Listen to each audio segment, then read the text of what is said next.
സംസ്ഥാനത്ത് വീണ്ടും റേഷൻ വിതരണം മുടങ്ങി സെർവർ ഡൗൺ ആയതും ഇപോസ് മെഷീൻ തകരാറായതുമാണ് റേഷൻ വിതരണം മുടങ്ങാൻ കാരണം. അതേസമയം റേഷൻ വിതരണം നീട്ടുമെന്നും ഇപോസ് മെഷീൻ പ്രശ്നങ്ങൾ പരിഹരിക്കാനുള്ള നടപടി തുടങ്ങിയെന്നും ഭക്ഷ്യവകുപ്പ് അറിയിച്ചു. വിവരങ്ങളുമായി ടിൻഡു ചേരുന്നു. ടിൻഡു, രാവിലെ മുതൽക്ക് തന്നെ ഈ വിഷയത്തിൽ തകരാർ പരിഹരിക്കാനുള്ള ശ്രമം തുടങ്ങി എന്നാണ് ഭക്ഷ്യവകുപ്പ് അറിയിച്ചുകൊണ്ടിരിക്കുന്നത്. ഇപ്പോഴും ഈ റേഷൻ വിതരണം മുടങ്ങിയത് പുനഃസ്ഥാപിക്കാനായിട്ടില്ലേ? എന്താണ് ഏറ്റവും പുതുതായി ഭക്ഷ്യവകുപ്പിന്റെ ഭാഗത്തു നിന്ന് വരുന്ന വിശദീകരണം?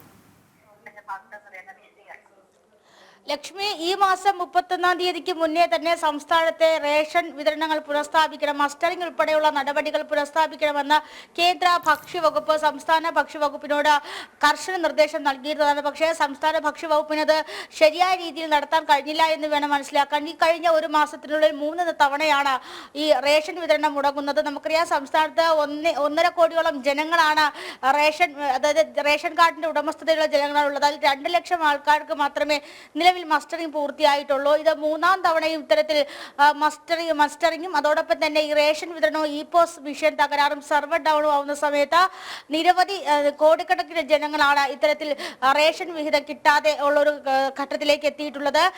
ഈ ഇപോസ് മെഷീൻ ശരിയാക്കാനും അതല്ലെങ്കിൽ ഇപോസ് മെഷീന്റെ തകരാറ് പരിഹരിക്കാനും സെർവർ കംപ്ലൈന്റ് മാറ്റാനും ഒക്കെ അല്ലെങ്കിൽ പുതിയൊരു സോഫ്റ്റ്വെയർ മാറ്റാനും ഒക്കെ ആയിട്ട് ഏതാണ്ട് 3.5 ലക്ഷം രൂപയോളമാണ് ഈ ധനവകുപ്പ് അനുവദിച്ചിരുന്നത്. പക്ഷേ ഈ പണം ഇതുവരെ ഭക്ഷ്യവകുപ്പിന്റെ അക്കൗണ്ടിലേക്ക് എത്തിയിട്ടില്ല. അതുകൊണ്ട് തന്നെ ഇത്തരത്തിൽ ഇപോസ് മെഷീന്റെ തകരാറും പുതിയ സോഫ്റ്റ്വെയർ വാങ്ങാനും ഭക്ഷ്യവകുപ്പിന് സാധിച്ചിട്ടില്ല. ബാംഗ്ലൂർ ആസ്ഥാനമാക്കി പ്രവർത്തിക്കുന്ന ഒരു പ്രൈവറ്റ് സ്ഥാപനവും അതോടൊപ്പം തന്നെ സംസ്ഥാന സർക്കാരിന്റെ സീഡാക്കും ചേർന്നുകൊണ്ടാണ് ഈ സെർവറിന്റെ പ്രവർത്തനങ്ങളൊക്കെ ഏകോപിപ്പിക്കുന്നത്. പക്ഷേ ഇത്തരത്തിൽ ഈ വകുപ്പുകളെയൊക്കെ ഏകോപിപ്പിച്ചുകൊണ്ട് സോഫ്റ്റ്വെയർ ഉൾപ്പെടെയുള്ള നടപടികൾ ശരിയാക്കുന്ന നടപടികളിലേക്ക് കടന്നിട്ടും സംസ്ഥാന സർക്കാരിനായി ശരിയായ രീതിയിൽ സംസ്ഥാനത്ത് ഭക്ഷ്യവിതരണം അല്ലെങ്കിൽ റേഷൻ വിതരണങ്ങൾ വിതരണം ചെയ്യാൻ സാധിക്കുന്നില്ല എന്ന് വേണം ഇതിൽ നിന്ന് മനസ്സിലാക്കാൻ.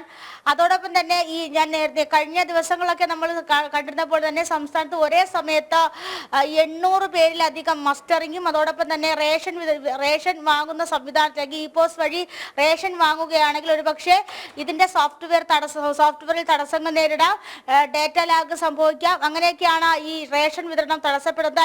നിലവിൽ ഈ മാസത്തെ റേഷൻ വിതരണം അടുത്ത മാസത്തേക്ക് കൂടി നീട്ടിയിരിക്കുകയാണ്.